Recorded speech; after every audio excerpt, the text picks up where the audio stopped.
안녕하세요. 물과 도시의 강사 김영준입니다. 오늘 강의할 주제는 이제 물의 민영화라는 주제인데요. 이 수업이 이제 올라가는 걸 이제 뭐 지금 올라가겠지만 일단은 10월 8일자 수업이잖아요. 정확히는. 그래서 뭐 저번 시간 수업 시작할 때도 말씀드렸던 것 같은데 저희가 어쨌든 이게 실시간 강의를 3번 해야 되고 이제 중간고사를 봐야 되니까 그래서 실시간 강의를 다음 주에 진행을 하려고 합니다. 정확히 이제 10월 15일이죠. 10월 15일에 이제 실시간 강의를 하려고 해요. 그러니까 뭐 이때 수업 시간에 뭐 맞춰서 뭐 약속을 잡으신다던가 다른 일정을 만드신다던가 그러시면 안 되고요. 시간 맞춰서 그 접속을 해주시면은 그때 이제 실시간 강의를 진행하는 걸로 할게요. 그리고 그 다음에 이제 10월 22일인데, 10월 22일에는 이제 중간고사를 보려고 하고, 이 중간고사는 이제 그냥 실시간 온라인으로 보려고 해요. 그래서 제가 이제 시험 문제를 구글 폼 같은 거 통해 가지고 이제 올리면은 그거 보시고 거기 문제 푸셔서 제출하시고 그러면 그걸로 채점하고 뭐 이런 식으로 하려고 하고요. 그래서 뭐 온라인으로 보는데 저희가 뭐 이렇게 할 수는 없으니까 그냥 오픈북 시험을 보려고 합니다. 그러니까 뭐 자유롭게 뭐 강의 자료나 뭐 강의 영상이나 이런 거 보시면서 시험 보실 수 있게 그렇게 할 거예요. 그다음에 그 다음 주가 이제 10월 29일인데 이때도 그냥 실시간 수업을 진행하려고 합니다. 제가 좀 11월 달 되면 또 일정이 좀 이것저것 생길 것 같아 가지고 10월 달에 최대한 이제 실시간 강의를 하려고 해요. 그래서 10월 15일에 한번, 10월 29일에 한번 하고 그다음은 아마 11월 19일쯤 한번 하려고 하고 있는데 뭐 그렇게 일단 알고 계시고 그래서 10월 15일, 22일, 29일 세 날 다 일단은 약속이나 뭐 일정을 안 만드시도록 해주시기 부탁드립니다. 네, 일단 공지사항이 그렇고 그리고 혹시 모르니까 혹시 이 수업 보시고 출석 체크 제대로 됐나 안 됐나 한 번씩 확인을 좀 부탁드릴게요. 이게 잘 체크가 안 된다는 이야기도 좀 있어가지고 예, 그거 꼭 한번 체크하시고 혹시 출석이 안 됐으면 뭐 불편하시겠지만 한번 더 봐주시는 쪽으로 해주시면 좋을 것 같습니다. 네, 그러면 오늘 이제 수업을 시작을 할게요. 오늘 주제는 이제 물의 민영화라는 주제로 이제 얘기를 하려고 하는데 뭐 민영화도 나름 요즘 좀 그래도 조금은 이슈가 있는 문제죠.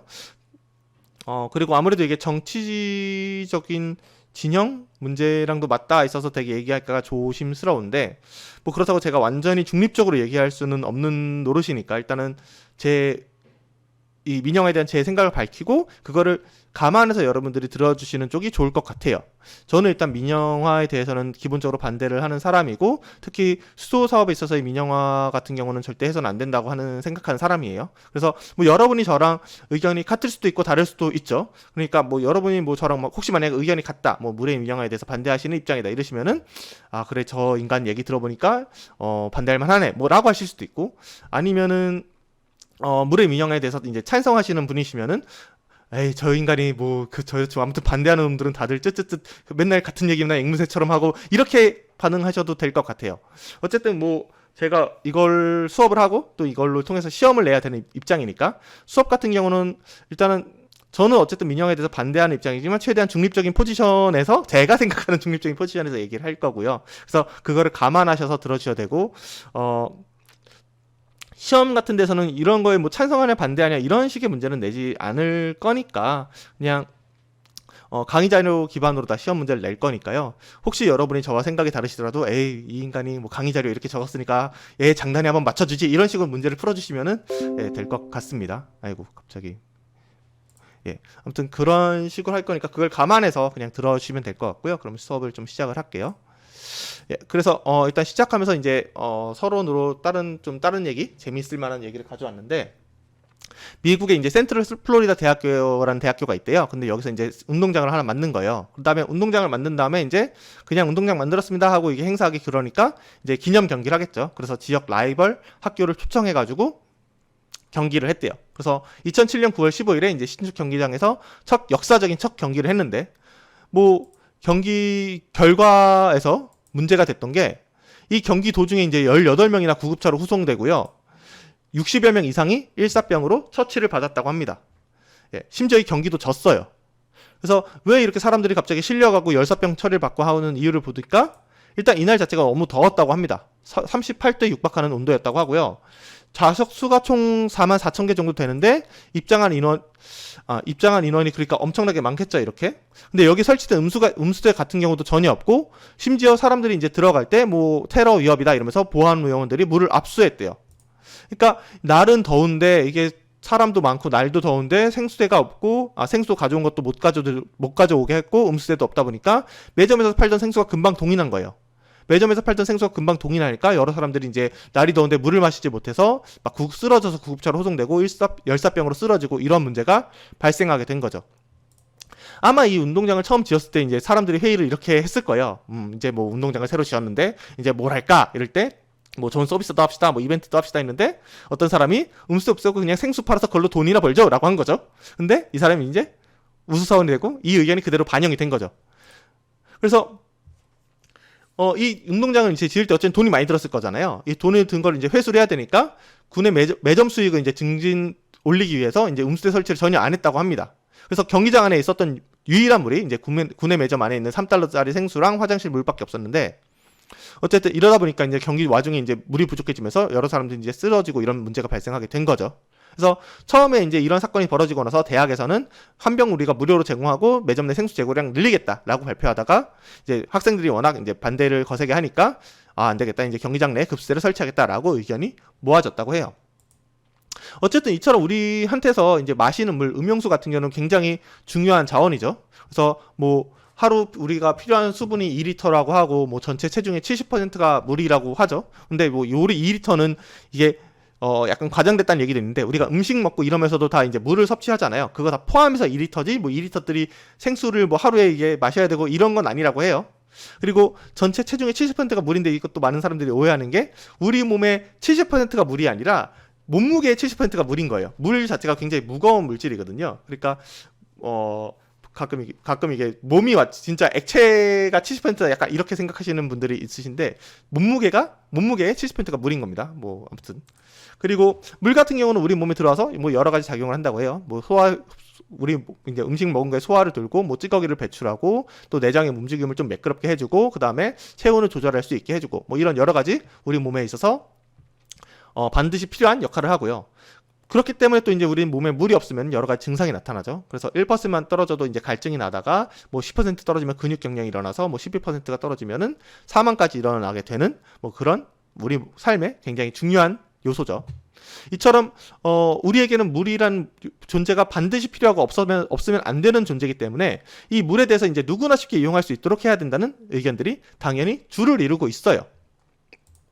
그런데 우리가 그래서 물을 뭐 마음대로 퍼주자, 마음대로 뭐 줄 수 있는 만큼 주자, 뭐 이렇게 얘기를 하고 싶지만, 우리가 흔히 이제 물을 공급받는 이제 뭐 과정을 보면은 우리가 이제 상수원에서 건물까지 물을 이렇게 공급해야겠죠. 근데 여기 있는 물이 갑자기 뿅 하고 이렇게 가는 게 아니잖아요. 일단은 여기서 댐을 지어서 물을 모아야 되고, 그 다음에 파이프를 건설해서 요거를 이제 이 정수장까지 가져와야 되죠. 이 정수장까지 가져온 다음에 이제 배수를 통해서 이제 상수 관거를 통해서 이제 건물에 공급을 하고 다시 이제 하수 관거를 통해서 내보내서 하수 처리장을 거쳐서 최종적으로 내보내게 되는 거죠. 그러니까 우리가 물은 당연히 최대한 많은 사람들에게 최대한 많은 충분한 양을 공급해 줘야 되는데, 이 상수원에서 건물까지 우리가 사는 곳까지 이 물을 보내는 게 이렇게 만만치 않은 엄청나게 복잡한 거대한 과정을 통해서 가게 되는 거예요. 그리고 이 과정 하나하나가 다 돈이겠죠. 당연히 건설하는데 돈도 들고 유지 관리하는데 돈도 들고. 그러다 보니까 적지 않은 규모의 수도 요금이 반드시 필요하게 된 거예요.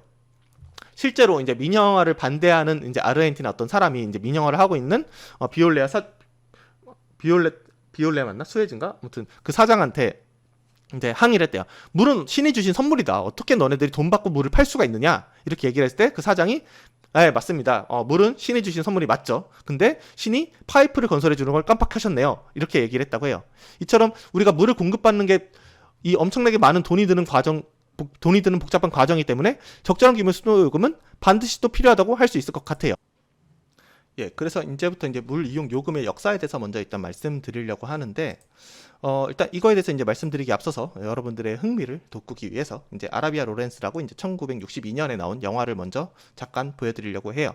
그래서 보시면은 이 사람이 이제 주인공인 아라비아 로렌스입니다. 아라비아 로렌스 같은 경우에는요, 1차 세계대전 때 이제 아랍 쪽에서 이제 영국 군인이고, 이제 1차 세계대전 때 오스만 제국을 상대로 그 지역의 아랍 그 부족들을 연합해서 오스만 제국과 전쟁에서 결국 승리로 이끈 그런 뭐 전쟁 영웅 같은 사람이라고 생각을 하시면 돼요. 그래서 그 사람 일대기를 이제 영화로 만든 건데 이게 영화 초반이라고 해요. 그래서 이제 가이드랑 같이 이제 사막을 여행하고 있다가 너무 목이 마른 거예요. 그래서 근처에 우물을 발견합니다. 이 사람이 이제 가이드예요.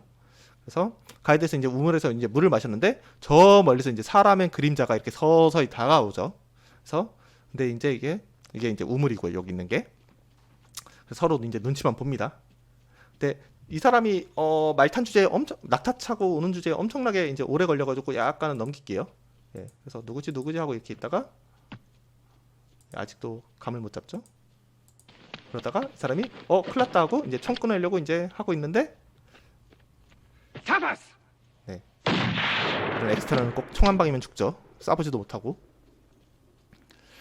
어쨌든 근데 이렇게 총을 쐈으면은 이제 좀 올만도 한데 이래도 한참 걸려요. 예, 아직도 못 내렸죠? 예, 이렇게 내립니다.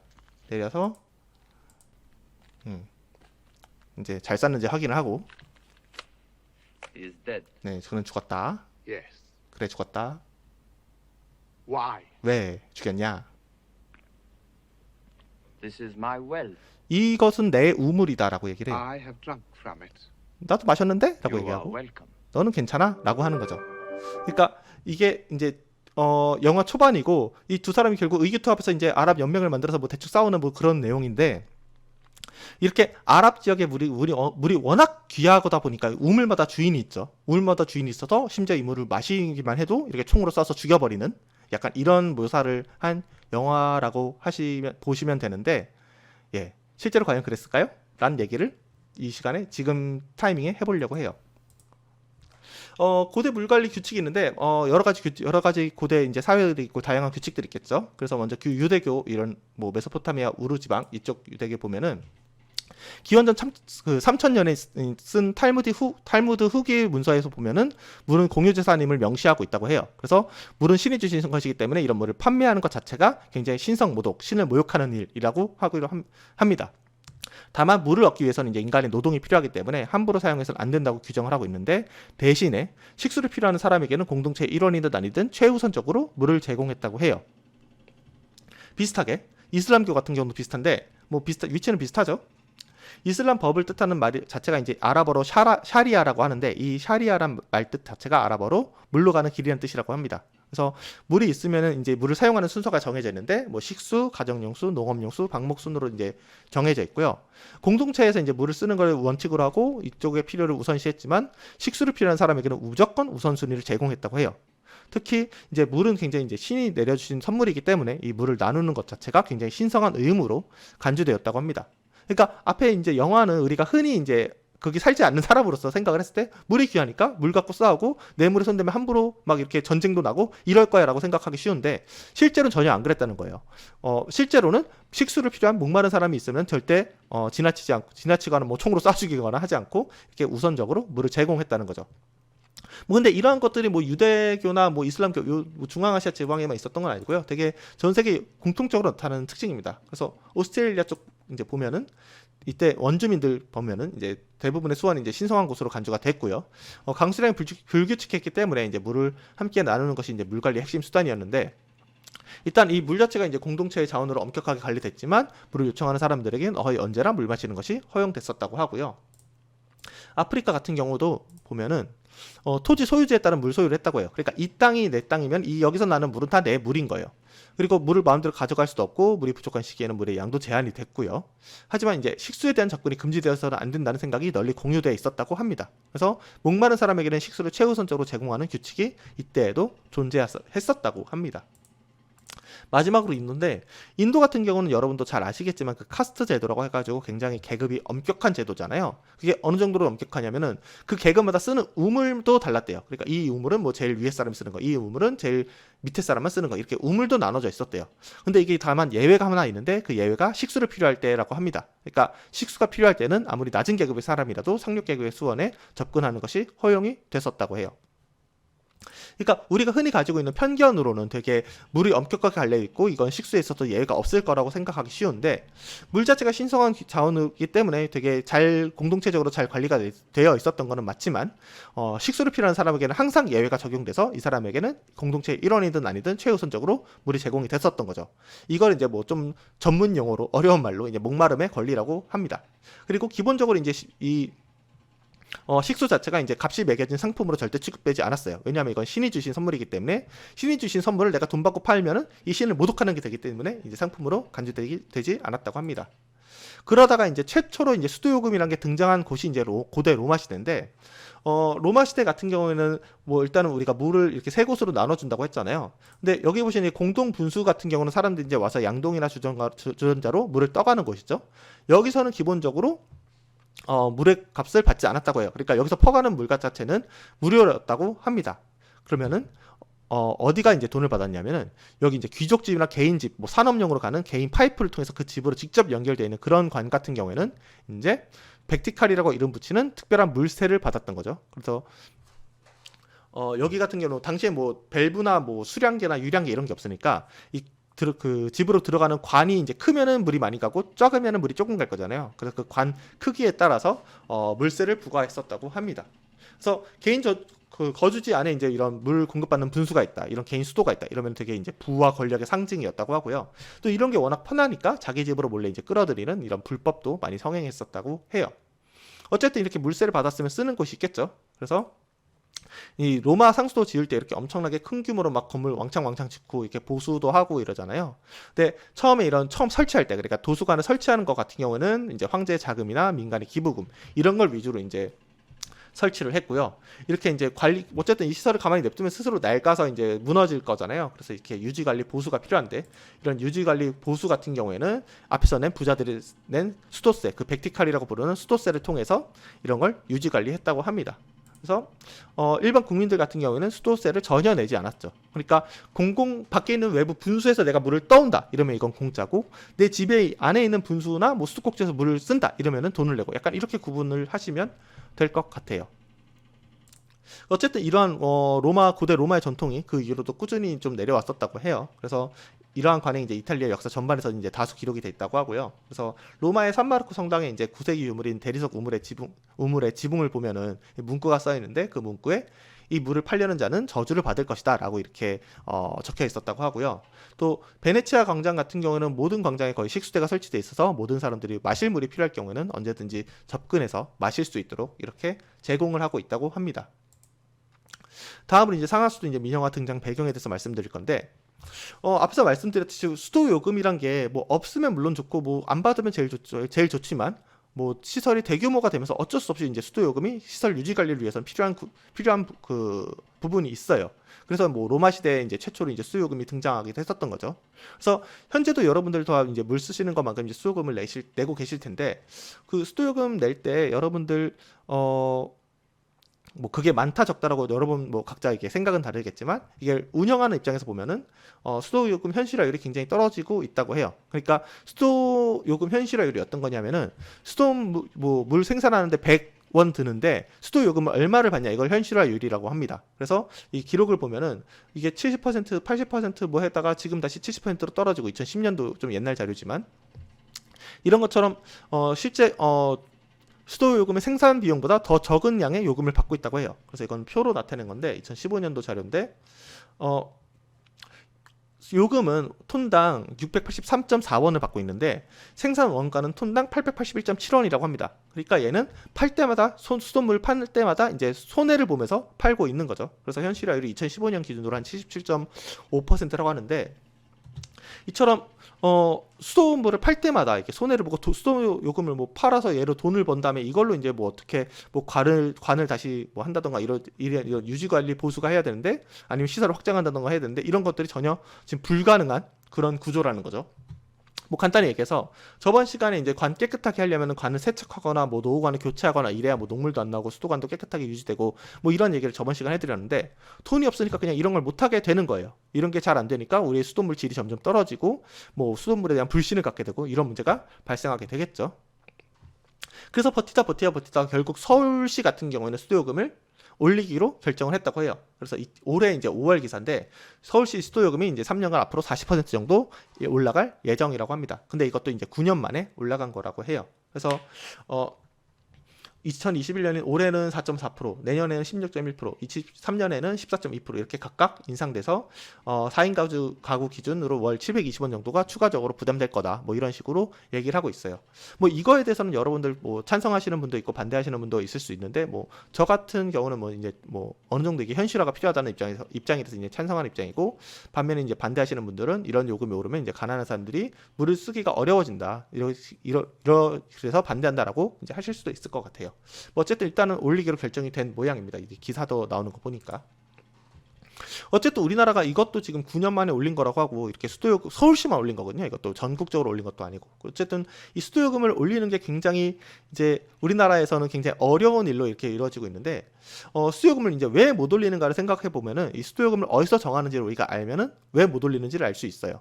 이 수도요금이 어디서 정해지냐면은요, 이 각각 지방 자치정부가 있으면 그 지방 의회에서 이제 조례로 이제 이 수도요금이 결정이 되거든요. 그러니까 여러분들 이제 지방 이제 국회의사당 말고 이 국회의사당 같은 게 각 시마다 뭐 이렇게 있잖아요. 뭐 구마다도 있고 뭐 그러니까. 그래서 이런 지방의회에서 우리 그럼 수도요금을 얼마로 합시다. 이거 땅땅땅 해가지고 정하는 거예요. 근데 이 사람들이 만약 수도요금을 그래서 이제 올리면 좋은데 이 사람들 여기 앉으려면은 요 과정을 거쳐야 되죠. 우리는 이제 시의원을 뽑을 때 선거를 해가지고 투표를 해서 이제 뽑잖아요. 그래서 어떤 누가 여기서 수도요금을 올렸다. 뭐 이 사람이 수도요금을 올렸다. 그러면 뭐 다음 선거 끝나고는 이 사람은 요 자리에 없겠죠. 왜냐면은 수도요금을 올려? 감히? 내가 너한테 표 주나 봐라. 이러면서 당연히 표를 안 줄 거잖아요. 그러니까 이 투표를 통해서 시의원이나 이런 수도요금을 결정하는 사람이 수도요금을 정해야 되는 사람이 결정되다 보니까 수도요금을 인상하는 거는 곧 낙선을 의미하는 거는 거의 다름이 없는 거예요. 이러한 상태다 보니까 당연히 수도요금을 못 올리겠죠. 정책 상황으로 인해서 상하수도 수요금을 못 올리다 보니까 상하수도 사업이 점점 이제 비효율성이 증가하고, 관이 이제 썩고 있는데 뭐 교체도 못하고, 뭐 어디 관 세척을 해야 되는데 돈이 없고, 확장을 해야 되는데 돈이 없고, 이런 문제가 발생하게 되는 거죠. 점점 적자는 누적이 되고, 이렇게 우리가 그 상수도 시스템을 정부랑 묶여서 이렇게 연결하다 보니까 이 정치적 상황에 따라서 얘를 제대로 운영할 수가 없는 거예요.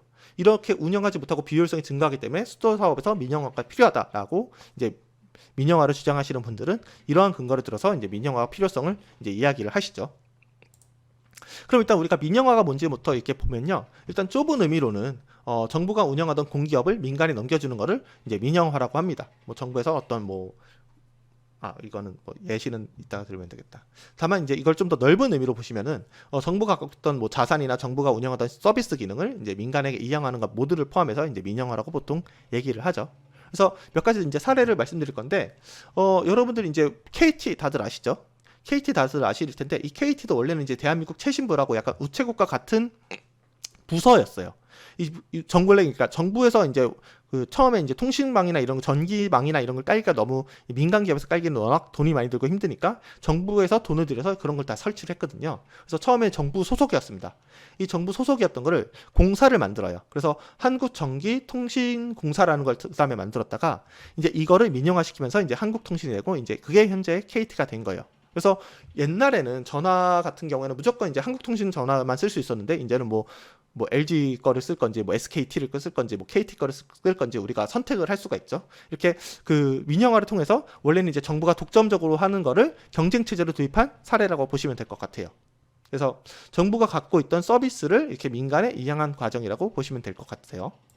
그 다음에 마찬가지로 원래는 이제 담배 같은 경우는 이제 정부에서 전매청이라는 이런 그 정부 조직이 있어가지고 여기서 이제 팔았다고 해요. 그러다가 이걸 이제 공사화 시켜서 한국 담배 인삼 공사를 만들었다가 얘를 이제 민영화 시켜서 KTNG가 된 거죠. 그래서 뭐 KTNG가 여러분들 그 공기업이라고 많이 생각을 하실 수 있는데, 사실은 이게 이제 민간 기업이라고 보셔도 됩니다. 약간 아직까지 정부가 어느 정도 지분을 갖고 있긴 한데 이제 민간 기업이라고 보시면 되고요. 그래서 이제 담배 시장에도 사실 이런 경쟁 체제가 이제 도입이 된 거죠. 근데 우리가 그래서 여러분들 이것도 옛날 얘기 하게 되는데, 처음에 이제 히어로즈 구단이 처음 생길 때 그 스폰서가 우리 히어로즈였거든요.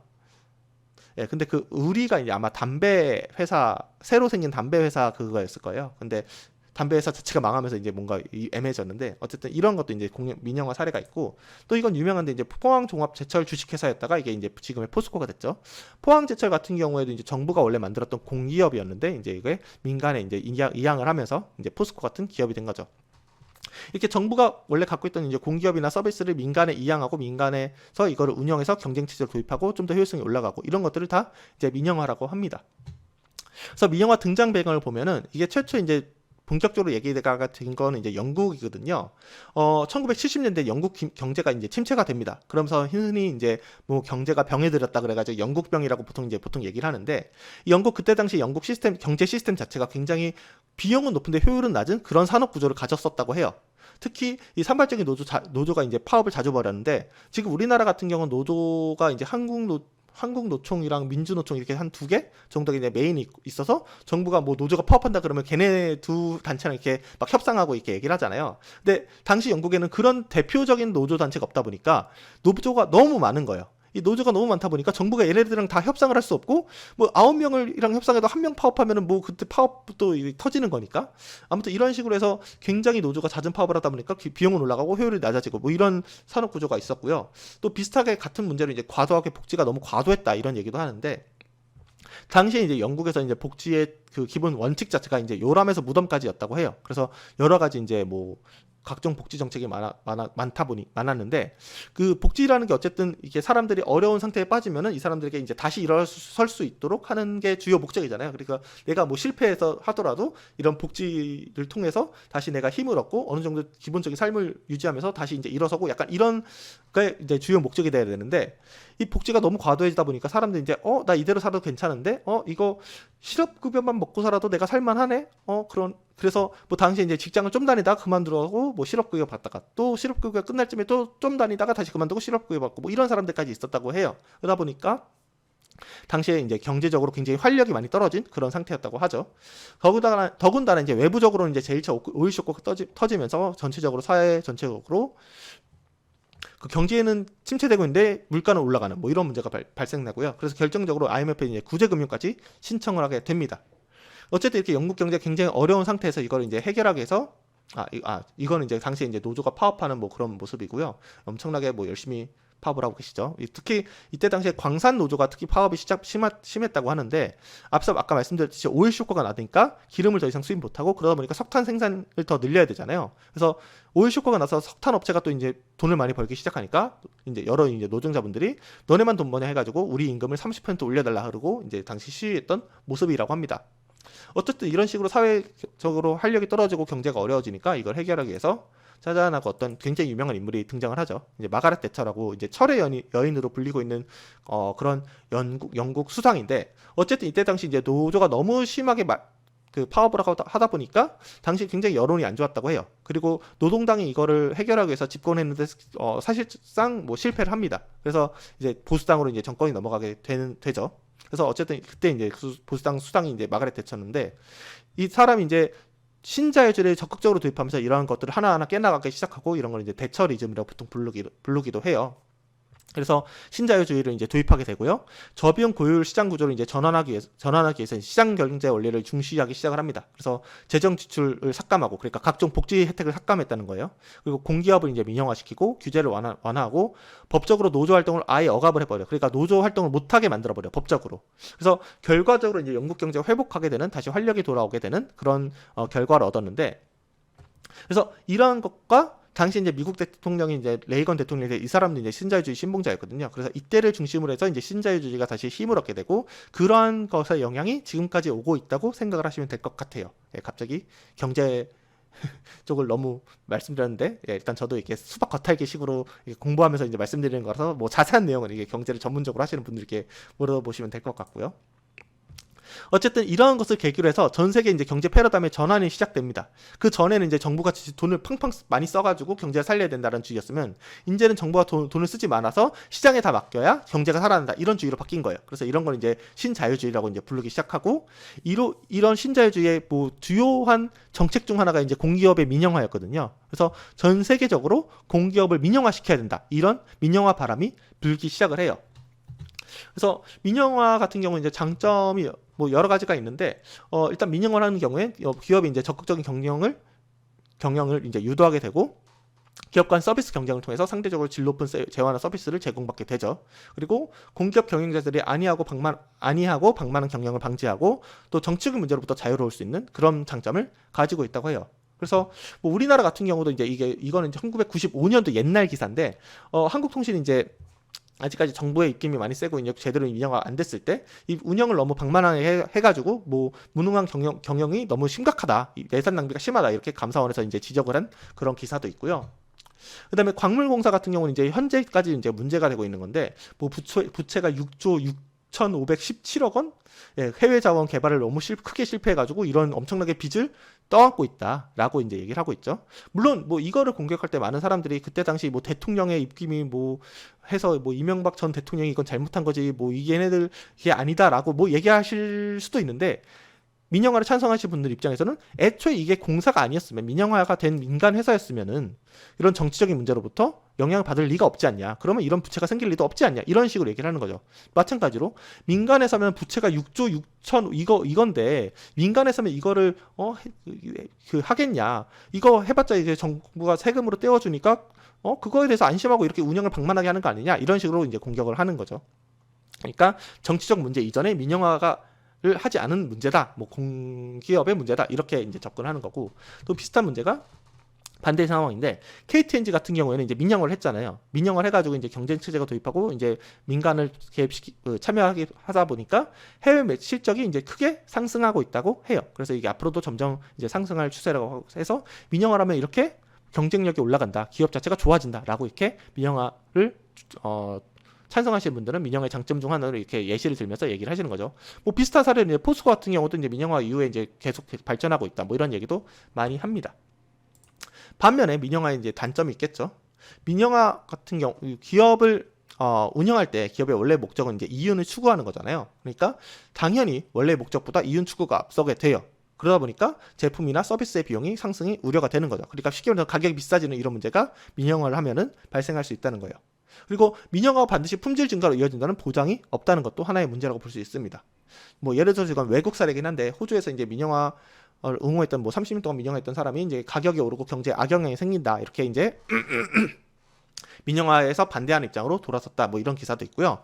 뭐 이거는 우리나라에서 굉장히 이제 심각한 문제로 그때 발생했는데, KT에서 이제 민영화 시키니까 KT에서 당시 소유하고 있던 무궁화 위성 3호를 팔아버렸죠. 예, 굉장히 이거 국민 세금 진짜 몇 조를 들여서 이제 연구 개발해서 이제 한 거를 굉장히 헐값에 이제 홍콩에서인가로 팔아버린 사건이 났었죠. 그래서 이거 이제 KT에서 팔아버리고 나서 뭐 뒤늦게 이제 재판소에 이제 소송을 걸고 소송을 걸었는데, 이게 이제 2020년도 3월, 그러니까 올해 작년 초 기사거든요. 결국 국제재판소에도 졌어요. 그러니까 완전히 소유권이 넘어갔다고 보시면 됩니다. 그래서 이 단순하게 이게 뭐 위성이 넘어간 게 아니라 그 위성이 돌고 있는 궤도 있잖아요. 그 궤도의 지배권도 이제 넘어간 거예요. 그래서 엄청나게 국가에 손해를 끼친 그런 사례죠. 이처럼 민영화가 되면은 물론 여러 가지 장점도 있지만, 이렇게 이제 뭐 가격이 오른다던가, 그 민영화했다고 반드시 이렇게 뭐 올바른 결정을 한다던가, 뭐 이렇지 않다는 문제가 발생하게 되는 거예요. 그때 어쨌든 이러한 것에 이제 연장선으로 이제 상하수도 이제 민영화도 발생하는 건데,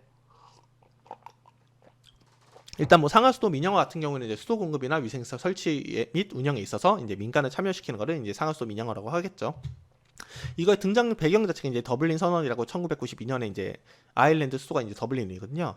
여기 이제 물 관련 전문가들이 모여서 이제 회의를 하고 이제 공동 성명서, 같이 우리는 이거 원칙에 합의한다, 이런 성명서 같은 걸 발표를 해요. 그래서 이때 이제 물기에 대처하는 4가지 원칙을 선언을 했는데, 이 원칙 4가 이제 뭐냐면은 물은 경제적 가치를 지니는 경제재로 취급되어야 된다라고 이렇게 얘기를 해요. 근데 경제재에 반대되는 게 공공재거든요. 그러니까 물 같은 경우 원래는 이제 물 같은 건 공공재이기 때문에 모든 사람들이 값싸게 접근할 수 있어야 된다, 그렇게 또 해야 된다. 이게 이제 기존의 패러다임이었으면, 기존에 이제 사람들이 생각하는 상식이었으면은 아니다, 물 전문가들이 모여서 이건 아니다라고 얘기를 한 거예요. 이게 아니고 이게 경제재로서 이제 돈을 더 많이 내는 사람에게 물이 더 많이 가고 이런 식으로 경제재로 취급받아야 이제 물 관리나 물 위기를 극복할 수 있다, 이렇게 이제 주장을 하는 거죠.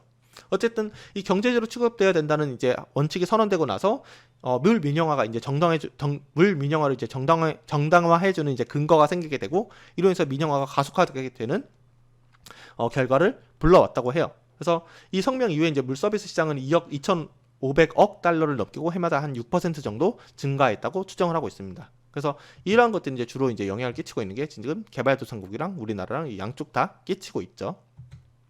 일단은 개발도상국 같은 경우에는 이 식수 문제가 워낙 심각합니다. 이제 세계 인구 한 60억 정도 된다고 했을 때 빈곤계층이 한 45억 되고 위생시설이 없는 사람, 그러니까 하수도 시설이 제대로 설치 안 된 사람이 30억 정도, 그다음에 식수, 그러니까 안전한 마실물을 확보하지 못하는 사람이 한 15억 정도 된다고 해요.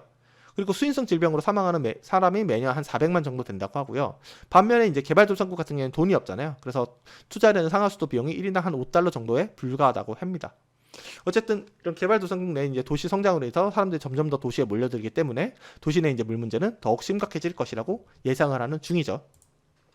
어쨌든 이 물이 부족한 게 사람들이 마실 물이 없어서 부족한 게 아니라 깨끗한 물이 없어서 이제 보통 많이 문제가 되거든요. 그래서 수인성 질병으로 인해서 사망하는 사람이 물 부족으로 사망하는 사람보다 훨씬 많다고 해요. 그래서 전 세계적으로 이제 개발도상국의 상하수도 문제가 심각하고 그 중에서 이제 수질 관련된 문제가 굉장히 심각한데 이거를 해결하려면 간단하게 그냥 깨끗하게 물을 만들 수 있는 뭐 정수장이나 뭐 멀리서 물을 가져올 수 있는 파이프나 이런 것들을 설치하면 되잖아요. 근데 이 개발도상국 같은 경우는 아직 기술이 발달되지 않다 보니까 이런 수질 관리에 대해서 아직 무지하고 또 수질 관리를 위해서 필요한 기본 시설이 부족하고 이걸 설치할 수 있는 돈도 부족하고 이런 문제가 발생하게 됩니다.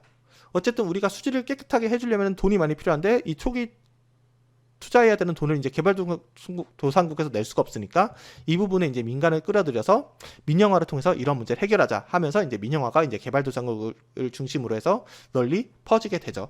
특히 이게 뭐 남미나 아프리카나 그런 지역을 중심으로 많이 퍼져 있고요. 동남아도 꽤 많이 퍼져 있는 그런 상태예요. 반면에 우리나라 같은 경우는 그럼 왜 민영화를 이렇게 부르짖냐?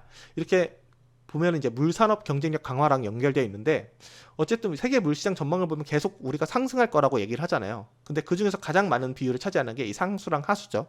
그러니까 상수 처리장 짓고 운영하고 하수 처리장 짓고 운영하고 이게 이제 가장 큰 돈이 잘 되는 뭐 이런 분야로 보시면 될 것 같아요.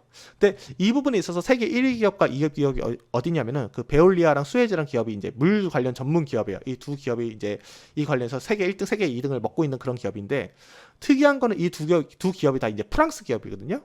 근데 프랑스 같은 경우에는 굉장히 상하수도 민영화 역사가 굉장히 오래된 지역이에요. 이 프랑스 같은 경우는 상하수도 민영화가 이제 나폴레옹 시절부터 되었던 것이거든요.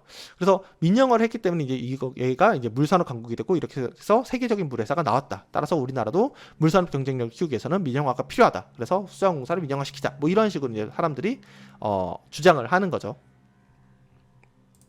그럼 이어서 이제 상하수도 민영화 사례를 이제 좀 말씀을 드릴게요.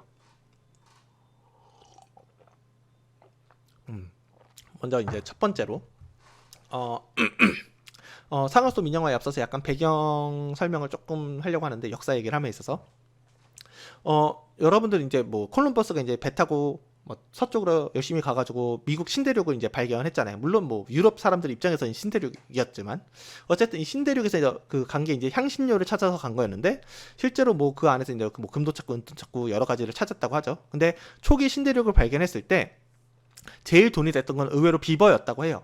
당시에 이제 유럽에서 워낙 이제 비버로 만든 모피나 모자나 이런 것들이 유행했다 보니까 유럽에서 비버 사냥이 굉장히 성행했었다고 합니다. 그래서 비버가 이제 닥치는 대로 보이는 대로 닥치는 대로 이제 사냥하다 보니까 거의 뭐 처음엔 남유럽 갔다가 북유럽도 이제 시베리아로 갔다가 뭐 이런 식으로 비버를 굉장히 사냥하기 위해서 정말 널리 사냥꾼들이 활동을 하게 되고 그럼으로 인해서 이제 유럽에서 이제 거의 멸종됐다고 하거든요. 그런 와중에서 이제 신대륙을 발견하고 신대륙 안에서 보니까 비버가 막 천지에 깔린 거예요. 그래서 비버 사냥을 해가지고 비버 모피를 그 유럽으로 파는 게 굉장히 큰 사업이 되기 시작합니다. 그래서 아메리카 대륙 이제 발견했을 때 처음에는 금이나 향신료보다 이 비버 무역으로 훨씬 더 큰 수익을 올렸었다고 해요. 그래서 이게 비버가 워낙 중요하니까 지도에 어디에 비버 많음이라고 이렇게 표시를 해야겠죠. 그래서 위에 지도 보시면 아시겠지만 비버가 여기 이렇게 많다. 이 비버 그림을 이렇게 지도에 이렇게 그려놓습니다. 칠면조가 많다. 뭐 이런 식으로. 근데 어쨌든 이게 미국 땅이 이렇게 있으면은 요거 비버가 이렇게 내륙에 있으니까 얘를 여기서 사냥한다고 해도 여기까지 갖고 오는 게 일이잖아요. 근데 여기까지 갖고 오는 게 일이지만 여기 또 이렇게 강이 이렇게 있고 요 강을 이용해 가지고 뗏목에 실어서 얘를 옮기면은 굉장히 값싸고 편하게 옮길 수가 있겠죠. 그래서 요 강이 굉장히 이제 운송로로서 굉장히 중요해집니다. 이게 허드슨 강인데 이 강을 통해서 엄청나게 이제 뭐 비버 사냥을 내륙에서 한 다음에 이 강을 통해서 엄청나게 많은 양의 비버 모피를 이 항구로 보내게 되고 그럼 이 항구에서 이제 유럽을 이렇게 쏘는 거죠. 이렇게 여기가 그러면 항구 역할을 해야 되니까 요 땅이 굉장히 중요해지겠죠. 그래서 요 땅이 굉장히 중요해지니까 네덜란드 식민지 총독이었던 페터 미노이트라는 사람이 요 끝 강을 인디언들에게 그냥 잡동사니를 좀 줘서 이렇게 구매를 해요. 그래서 요 사람이 이렇게 이제 당시에 인디언들에게 이제 몇 가지 이제 잡동사니를 주고 요 땅을 샀다고 합니다. 어쨌든 그래서 요것에 이제 새로운 정착지를 만들고 이제 네덜란드 사람이니까 우리의 새로운 수도다 해서 뉴 암스테르담이다라고 이름도 짓고 이제 요새를 만들어서 여기를 이제 무역의 중심지로 이제 발달을 시키죠. 그래서 이런 식으로 이제 요새화도 시키고 마을도 만들고 해서 네덜란드인의 정착지를 이렇게 만들었다고 합니다. 근데 어쨌든 이렇게 해서 뭐 잘 운영이 되면 좋은데 요게 이제 섬이고 이러다 보니까 안에 이제 식수 문제가 늘 심각했었다고 해요. 그래서 당시에는 이제 대부분의 물 같은 경우는 여기 안에 이제 요게 이제 요 땅 뉴 암스테르담이면 요 한가운데 이렇게 연못이 콜렉트 연못이라고 이렇게 있었다고 해요. 그래서 여기 물을 이제 주로 식수원으로 사용하고 있었는데 이것만으로는 이제 부족하다 보니까 뭐 좀 더 추가적으로 식수를 얻기 위해서 이제 물탱크를 설치한다던가 아니면 우물을 판다던가 뭐 빗물을 모은다던가 뭐 이런 식으로 물 부족을 해결하기 위해서 다방면으로 노력을 했었다고 합니다. 그리고 이제 워낙 심각하니까 이제 어떤 똑똑한 사람이 공동으로 이제 물을 쓸 수 있는 공동 우물을 이제 하자라고 이렇게 제안을 했는데 당시 이제 식민지 총독이었던 피터 스타이브 센트라는 사람이 자금 승인을 안 했다고 해요. 근데 뭐 이런 식으로 해서 우물이나 뭐 물 확보는 전혀 안 돼 있는 상태에서 이제 영국이 요 땅이 되게 탐나고 좋으니까 쳐들어오게 됩니다. 근데 쳐들어왔다고 해서 뭐 열심히 환포 쏘고 뭐 아는 상륙해서 뭐 칼싸움하고 뭐 전혀 이러지 않았다고 해요. 그냥 군대를 끌고 와서 해안선을 이렇게 포위했었다고 해요. 그냥 오가지 못하게. 오가지 못하니까 안에서 물이 부족하니까 사람들이 살 수가 없잖아요. 그래서 그냥 별 수 없이 항복했었다고 합니다. 근데 어쨌든 이게 항복을 하면 이 땅을 어쨌든 네덜란드 사람들이 이제 영국에 뺏긴 거잖아요. 그래서 이 사람이 이제 본국에 소환돼서 이제 혼나기 시작합니다. 너 이거 왜 뺏겼어? 너 왜 그랬어? 이렇게 혼냈다고 합니다. 그러니까 혼나니까 이 사람이 하는 말이 내가 이게 뭐 물이 부족해서 뺏긴 건 맞고 내가 잘못했는데 어차피 저 땅 물 부족해. 그러니까 우리도 뭐 똑같이 가서 포위하고 있으면 영국 애들 금방 항복할 거고 그러면 우리가 금방 이 땅 찾을 수 있어. 라고 이렇게 얘기를 했었다고 해요. 근데 영국 애들이 바보가 아니죠. 당연히 일단 뭐 이름 자체가 마음에 안 들잖아요. 뉴 암스테르담 하면 이제 영국 땅인데 뉴 암스테르담 이게 기분이 나쁘니까 영국에 있던 지방 중에 이제 요크 지방이라고 있거든요. 거기 이름을 따서 새로운 요크 지방에서 뉴욕이라고 이름을 바꿨다고 합니다. 그래서 여러분들 지금 아시는 뉴욕이 지금의 저 땅이라고 해요. 그리고 어쨌든 이 고질적인 물 문제를 해결하기 위해서 공적 자금을 동원해가지고 공동 우물을 건설합니다. 그래서 19세기까지 뉴욕의 이제 주요 수원이 되고요. 이것을 통해 이제 뉴욕 시민들이 자유롭게 이제 우물과 콜렉트 연못을 통해서 물을 얻을 수 있었다고 합니다. 그래서 오래오래 행복하게 잘 살았습니다 하면 좋겠지만 당연히 문제가 생기겠죠. 도시가 성장하면서 이제 공중위생 문제가 굉장히 심각해지고 특히 식수원이었던 우물이랑 콜렉트 연못이 각종 오물이나 쓰레기에 심각하게 오염되기 시작을 해요. 그래서 물을 끌어올리려고 이제 펌프를 쓰면은 그 펌프 안에서 뭐 배설물, 개구리, 파충류 따위가 나오고 악취도 굉장히 많이 나는 물이 나왔었다고 합니다. 그래서 이러한 것들로 인해서 이제 민간 업체가 이제 발전하게 되는데 당시에는 이제 찬물 시장이라고 보통 얘기를 합니다. 그래서 이러한 사람들은 뭐 워낙 이제 뉴욕 안에 있는 물이 이제 오염이 심하니까 새로운 사업 기회를 이제 접근해가지고 외부에서 이제 물탱크가 잔뜩 실은 이제 마차를 끌고 와서 물을 퍼다가 뉴욕 시내 안에서 파는 거예요. 그래서 18세기 중엽에서 가장 주된 이제 뉴욕의 식수 공급원이 됐었다고 하고요. 다만 이때 이제 한 통에 밖에서는 6센트에 사가지고 뭐 와서는 갤런당 1센트에 팔다 보니까 막 수익률이 엄청났었다고 해요. 2170%의 수익이 났었다고 하니까. 어쨌든 이게 이제 시간이 지남에 따라서 가격은 점점 올라가고 수율이 나빠지니까 상수도 시스템 요구가 이제 점점 올라가게 돼요. 그래서 실제로 이렇게 뉴욕시에서 어음도 발행해가지고 이걸로 자금을 모아서 상수도 시스템을 지으려고 합니다. 지으려고 하는데 결과적으로는 실패를 해요. 왜냐면 이때 이제 남북전쟁 나고 이래가지고 다 이게 짓던 게 부서지고 이래가지고 결국은 실패를 하고 망가집니다. 그러다가 이제 한번 실패하고 나서 다시 이제 추진을 하게 되는데 이때 이제 공적 자금으로 원래는 이제 상하수도 시스템을 만들려고 해요. 그러다가 이제 당시 유명한 이제 정치인이었던 애런 버랑 알렉산더 해밀턴 이 두 사람이 공모해서 이거를 민간 사업으로 이제 탈바꿈 시킵니다. 이 알렉산더 해밀턴 같은 경우는 이 지폐 10달러짜리 지폐에도 나오는 굉장히 유명한 사람이라고 보시면 되고요. 어쨌든 이 두 사람이 이제 공모해가지고 이거 공적 자금을 하기보다는 민간 자금을 끌어들이는 게 더 좋다 이래가지고 민간 회사로 탈바꿈하게 됩니다. 그리고 당시 이제 뉴욕시 같은 경우는 이제 공적 자금을 통해서 이거 하려면 돈이 너무 많이 드니까 이게 워낙 좀 부담스러워가지고 뉴욕시 자체도 이제 찬성을 해가지고 민간 자본에 이제 의존해서 이거를 개발하기 시작을 하죠. 어쨌든 기업들 입장에서는 굉장히 이제 위험하지만 높은 이윤을 거둘 기회가 됐던 거죠. 어쨌든 그래서 이때 당시 이 두 사람이 되게 짝짝꿍이 잘 맞아서 이렇게 원래 공적 사업으로 될 상하수도 공사를 이제 민간 사업으로 바꾸는데 성공을 하죠. 근데 당시 뭐 나중에는 이 두 사람의 사이가 틀어져가지고 이렇게 서로 이제 총싸움이라 그래야 되나? 무슨 서로 이제 결투를 신청하잖아요. 그래서 서로 이제 결투를 신청해가지고 이렇게 가서 서로 총싸움도 했다고 해요. 그래서 이게 이제 뉴욕에 있는 재정박물관이라고 하는데 재정박물관 입구에 이 두 사람의 동상이 이렇게 대결하는 게 이렇게 전시돼 있다고 해요. 그래서 이거를 계기로 해서 이제 아이고 요 사람이 이제 죽게 되죠. 이 사람이 이기고 뭐 그렇다고 이 사람이 나중에 오래오래 잘 살았다 이것도 아니기도 합니다. 어쨌든 이렇게 이제 민간 자본을 통해서 이제 뭐 뉴욕시에서 상수도를 공급하기로 결정이 되고 이제 회사가 설립이 됩니다. 그래서 당시 회사 이름이 이제 맨하튼 컴퍼니라고 해서 회사가 설립이 되죠. 그래서 이 회사 이제 뭐 상수도를 지어야 되니까 뭐 건설에 필요한 땅을 자유롭게 이제 선택하거나 수용할 수 있는 그런 권리를 줘요. 뭐 대신에 어쨌든 의무도 있어야겠죠. 그래서 뭐 파이프 설치에 의한 망가진 거리를 다시 보수한다던가, 뭐 소방용 물을 무상으로 제공한다던가, 뭐 수도요금을 승인받는다던가, 그다음에 뭐 회계 감사를 받는다던가 이런 여러 가지 의무가 있어야 되는데 엄청난 특혜를 줍니다. 이런 의무를 하나도 안 해도 된다라고 해버려요. 그리고 관련 의무를 일체 면제하고 유일한 의무가 상기 도시에 거주하면서 상기 회사에 요구하는 조건대로 공급받기를 동의하는 모든 시민들에게 깨끗하고 건강한 물을 지속적으로 공급해야 된다라는 이렇게 뭔가 딱 떨어진 기준이 없는 애매한 이런 의무만 주어지고 그 외에는 엄청나게 큰 특혜를 주게 됩니다. 이 특혜를 주면 이게 얘네들이 어쨌든 뭐 열심히 해가지고 상수도를 공급해서 이렇게 뭐 안전한 물을 잘 공급을 해야 되는데 얘네는 또 마음이 딴 데 있어요.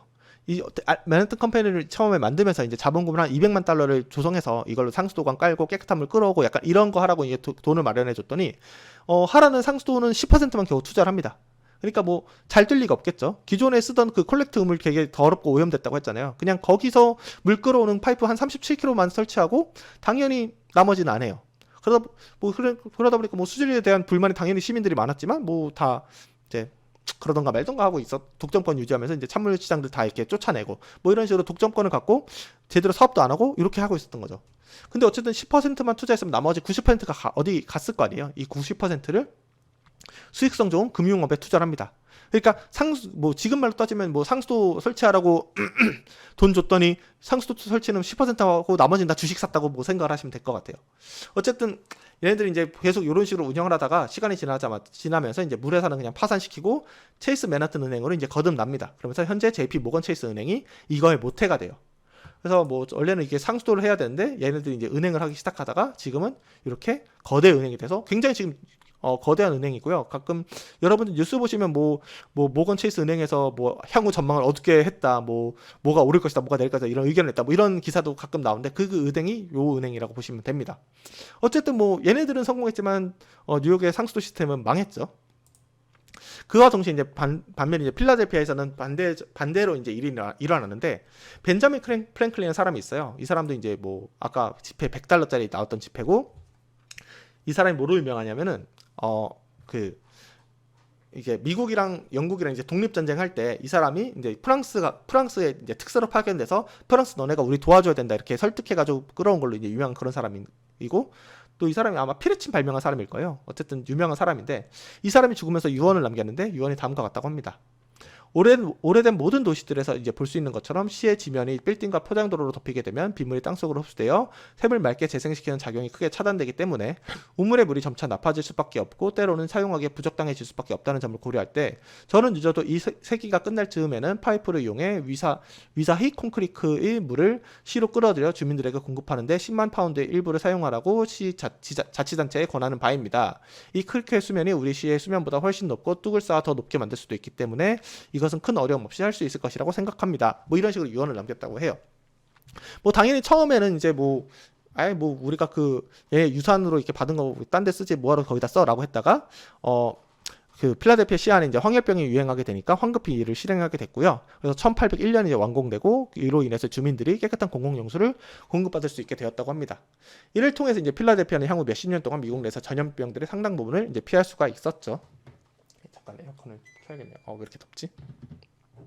어쨌든 옆에서 이제 뉴욕이 필라델피아 이렇게 잘 되는 거 보니까 배도 아프고 부럽기도 하고 뭐 이러잖아요. 그래서 맨하튼 컴퍼니가 이제 결국 도산하니까 뉴욕시에서 이제 결국 공공상수도를 건설하기로 추진을 합니다. 그래서 1838년에 크록톤 수역이라고 이제 뉴욕에서 약간 북쪽으로 떨어진 곳에 있거든요.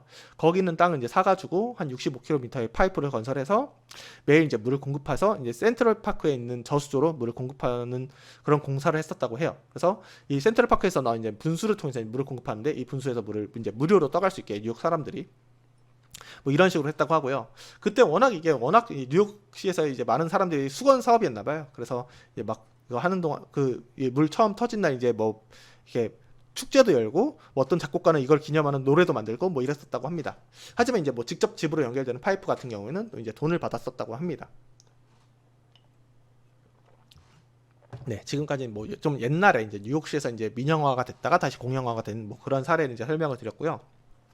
다음으로는 또 되게 유명한 이런 수도 상하 수도 민영화 관련돼서는 굉장히 유명한 사례인데 이 코차밤바에서의 민영화 사례거든요.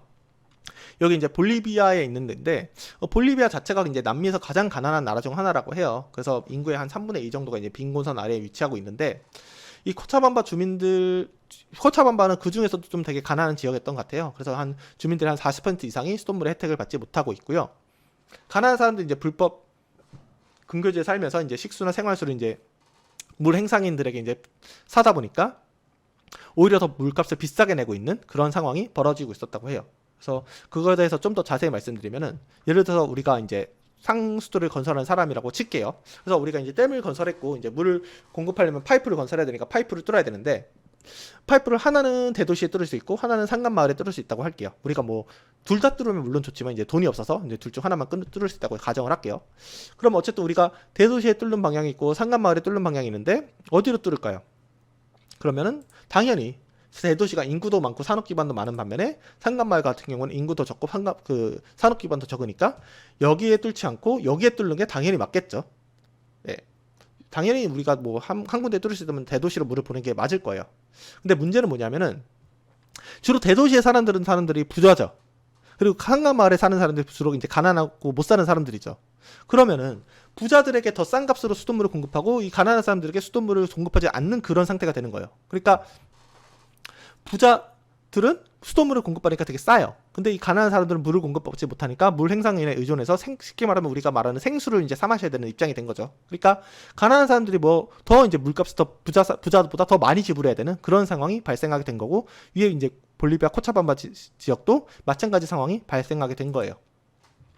그러다가 이제 볼리비아가 1990년대 말에 이제 IMF에 이제 구조금융을 신청하게 됩니다. 경제가 어려워지면서. 근데 뭐 우리나라에 IMF가 들어갈 때도 그랬지만 얘네도 이제 들어가면서 이제 요구사항을 하죠. 내가 돈 빌려줄 테니까 너 내 말 들어 이렇게. 그래서 그 우리나라랑 똑같아요. 우리나라도 이제 공기업 몇 개를 이제 민영화해라라고 이제 요구를 했고 우리나라도 따랐었던 것처럼 볼리비아에도 이제 민영화를 주문을 합니다. 그래서 볼리비아 정부에서 이제 물 서비스를 이제 향상시킬 겸 해가지고 1990년대 말에 이제 상하수도를 민영화를 하려고 하죠. 당시 이제 볼리비아 정부 같은 경우에는 어쨌든 회사를 끌어들여서 상하수도 체계를 만들면은 뭐 이익도 발생할 거고 또 민간 자본이 아무래도 이런 물 공급 및 분배 체계를 시설을 개선할 수 있을 거고 또 민간 경영의 효율성도 높여줄 거고 또 더 많이 소비자의 요구에 귀 기울여 줄 거다라고 이제 생각을 한 거예요. 그래서 코차밤바 지역에 이제 상하수도 서비스 40년 사용권을 이제 민간 합작회사인 아과스 델 투나리에 이제 주게 됩니다.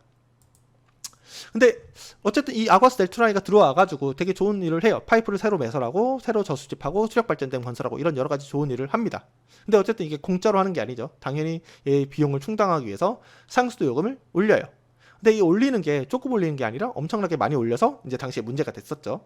당시에 이제 볼리비아 서민층 평균 소득이 한 60에서 70달러였다고 하는데 상하수도 요금이 20달러였다고 해요. 그러니까 여러분들 지금 내는 돈의 3분의 1이 상하수도 수돗물 값으로 나가고 있는 거라고 생각을 하시면 돼요.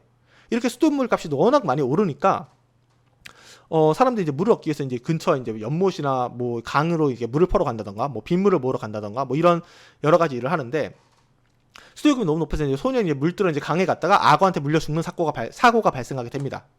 또 이제 수도요금이 너무 비싸서 빗물이라도 받아 먹으려고 빗물을 모으니까 이 아고스 델투라는 회사에서 야 이거 정부 너네 이렇게 하면 우리가 손해 보잖아. 너네 이거 똑바로 안 해. 이래가지고 법적으로 이걸 금지하려고 하기까지 해요. 이런 협박을 넣어요. 그러다 보니까 사람들이 참다 더 이상 못 참겠다 해가지고 민영화를 반대하는 시위들이 대대적으로 일어나게 됩니다. 그래서 아고스 델투란이 고홈 뭐 해가지고 너네 집으로 가라라던가 이게 아고스 델투란의 표지판을 뜯어버린다던가 이렇게 대규모로 민영화 반대 시위가 일어나게 됩니다. 이거 애니메이션이 깨졌네. 제가 이게 보여드리려고 했던 게 이제 그 요즘 007 영화 또 이제 개봉한다고 하잖아요. 근데 007 영화 중 이제 퀀텀 오브 솔라스라고 이제 영화가 있는데 이 영화 자체가 이 볼리비아가 배경이거든요. 이때 당시 이제 물 민영화 사업 이 사건을 배경으로 해서 만든 영화가 퀀텀 오브 솔라스라고 합니다. 어쨌든 시위가 격해지고 이제 뭐 심지어 그 계엄령이 내려서 군인이 쏜 총에 어떤 사람이 맞아서 죽는 이런 사건이 벌어지고 하니까 원래 이제 처음에는 코차밤바에서만 시위가 일어났는데 이게 전국적으로 확산이 된 거예요. 그러다 보니까 정부가 결국 항복을 하고요. 컨소시엄 같은 경우는 이제 계약을 끝내고 이제 퇴진하고 다시 공공기관에서 물을 관리하는 걸로 바뀌었죠. 근데 얘네들이 당연히 물러날 때 그냥 물러나지 않겠죠. 우리가 뭐 이때 동안 충원장한 게 얼마고 너네 계약을 40년 했는데 지금 파기하면 당연히 너네가 위약금을 내야 돼 라고 해가지고 엄청나게 많은 돈을 위약금으로 요구를 하게 됩니다. 근데 다행히도 뭐 우리 되게 싼 값에 위약금 땡 퉁치고 그냥 나갔다고 해요. 어쨌든 이렇게 이제 뭐 시민단체에서 승리를 한 다음에 모여가지고 언론에서 이제 공동 성명을 발표하게 되는데 이거를 보통 코차밤바 선언이라고 하거든요. 그래서 물은 인간의 기본적인 권리이고 모든 정부는 이 공공재를 보호해야 한다. 그리고 따라서 물은 상업화되어서도 안 되고 사유화되어서도 안 되며 상업적 목적으로 거래되어서도 안 된다. 이런 식으로 선언을 하게 됩니다. 어쨌든 이게 이제 다시 공영화가 되고 이제 앞으로 이제 잘 행복하게 잘 살았습니다가 되면 또 좋은데 당연히 인생사가 그렇게 쉽진 않죠. 많은 시위대들이 참여했잖아요. 이 시위가 끝난 다음에 이 사람이 이제 나 할 일을 하러 갈게 안녕 이러고 가면 좋은데 이거 내가 직접 해보겠다. 내가 제대로 해보겠다. 이래가지고 엄청나게 많은 사람들이 이런 새로 생긴 공기업에 이제 지원하게 되고 그래서 이제 원래 이제 민영화하기 전보다 인원이 오히려 3배가 늘어나는 문제가 발생했었다고 해요. 어쨌든 이 3배로 늘었으면 이 사람들 월급을 줘야 되니까 엄청나게 많은 돈이 필요한데 지금 수도요금이 높아서 문제가 됐으니까 다시 낮췄겠죠. 수도요금을 낮추니까 제대로 이제 물값이 이제 낮은 상태로 계속 유지되다 보니까 시설 개선이 할 재정이 없겠죠. 그러다 보니까 오히려 물 부족 많아지고 단수 현상 많아지고 그래서 다시 생수업자들의 수입이 현저하게 증가되는 약간은 안타까운 그런 상황이 펼쳐지고 있다고 합니다. 반면에 이제 뭐 아르헨티나 같은 경우는 보통 평가가 이제 성공한 민영화 중 하나다라고 이렇게 평가를 해요. 뭐 앞서는 이제 실패한 민영화를 보여드렸으니까. 그래서 아르헨티나 같은 경우에도 이제 그 민영화하기 전에 굉장히 비효율이 심했다고 합니다. 그래서 노후 배관의 누수율이 한 60%가 되고 조직도 굉장히 비효율적이고 불규칙적으로 이제 구성되어 있고 뇌물이나 뭐 인기 전술, 뭐 무단 점거 등 같은 문제가 워낙 횡행하니까 오히려 이때 민영화하기 전에 많은 사람들이 민영화 자체에 찬성했었다고 해요. 워낙 이제 수도 서비스가 개판이니까. 그래서 1990년대 국제통화기금과 세계은행 원조를 받아서 이제 대규모 민영화가 되고요. 그래서 10년 후에 이제 아르헨티나에서 지자체의 한 3분의 1 정도가 이제 급수시설이 민영화가 됐는데 뭐 어쨌든 뭐 전문가들은 이걸 굉장히 긍정적으로 평가를 합니다. 일단 수질이나 수압 같은 게 개선이 됐고 단수 발생 빈도도 이제 감소가 됐고 상하수도망이 이제 지역 가난한 지역까지 퍼져가지고 많은 사람들이 더 물을 받을 수 있게 되었고 또 물이 깨끗한 물이 공급되다 보니까 어린 사망률이 5에서 10% 정도 감소됐다. 그래서 뭐 대학 연구자들이나 뭐 물 관련 전문가들은 아르헨티나 물 민영화에 대해서 굉장히 잘 됐다. 이거는 되게 모범적인 사례다라고 이렇게 얘기하고 있고요. 반면에 이쪽에 살고 있는 이제 시민단체나 일반 주민들 같은 경우는 굉장히 이제 부정적으로 평가하고 있다고 합니다. 그래서 요금 일단 인상됐고 요금 인압자에 대해서 되게 단수 조치가 너무 확 이루어져가지고 물이 끊긴다던가 이런 문제가 발생하고 있고 기업 투자자들이 엄청나게 많은 이윤을 보고 있어서 빈부격차가 심해진다라고 이렇게 얘기하고 있고요. 또 뇌물이나 부패도 이제 심해져가지고 민영화 이후에 이제 반대가 98년도에는 49%였다가 2002년도에는 85%까지. 그래서 소비자 단체 같은 경우에는 굉장히 물 민영화에 대해서 부정적이고요.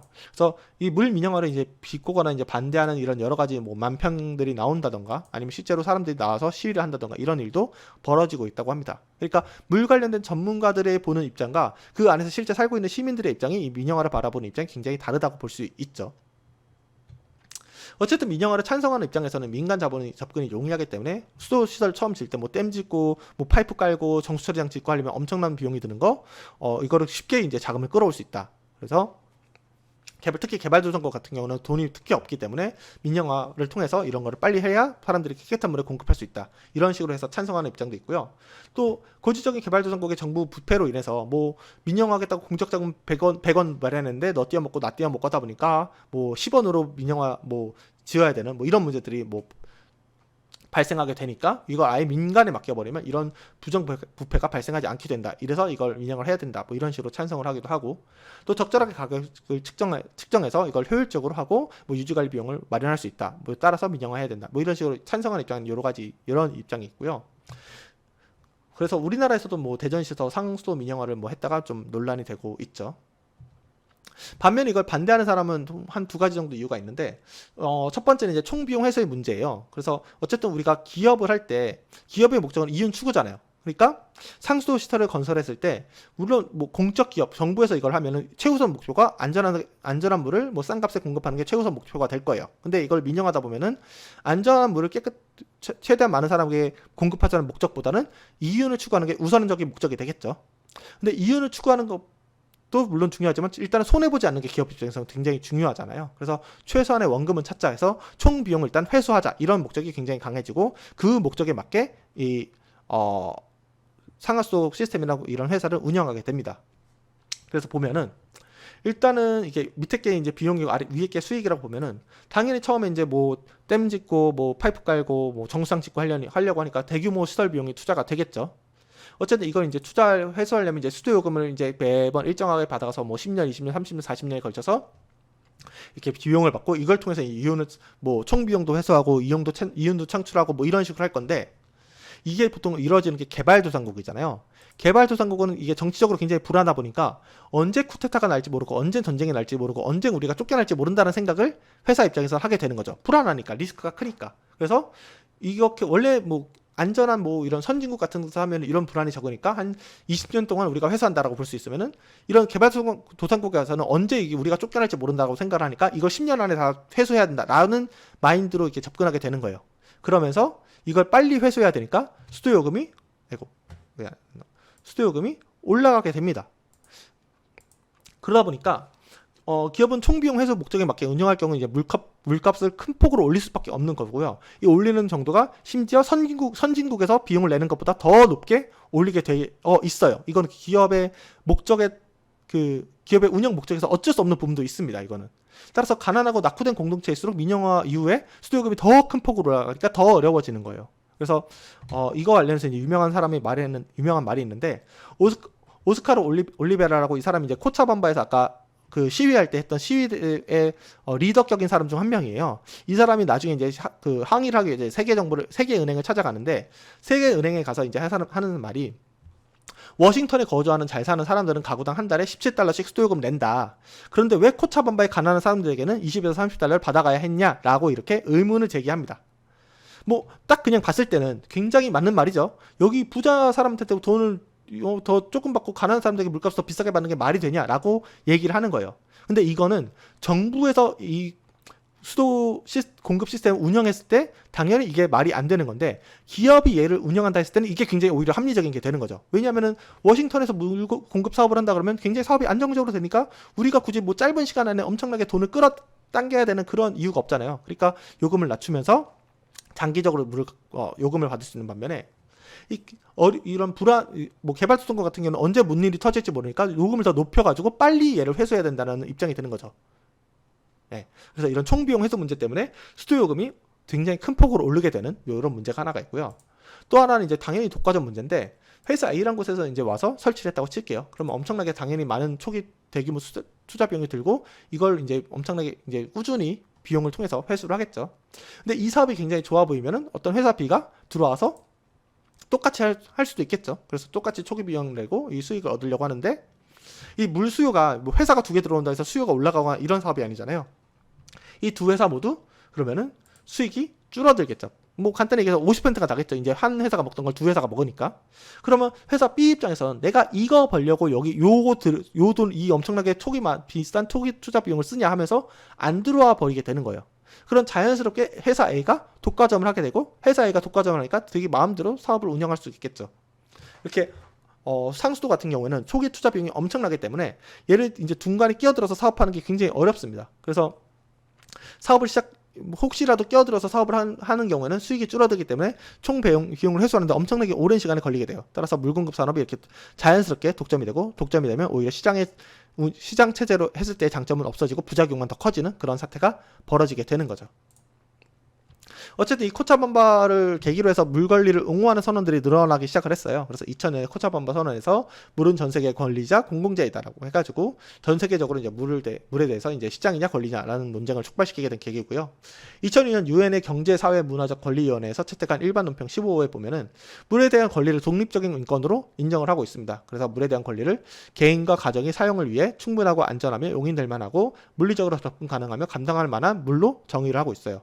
물론 여기서 이제 감당할 만한 물이라는 게 공짜를 의미하지 않는데 이로 인해서 또 비판을 받기도 하죠. 왜 공짜를 안 주냐 뭐 이러고.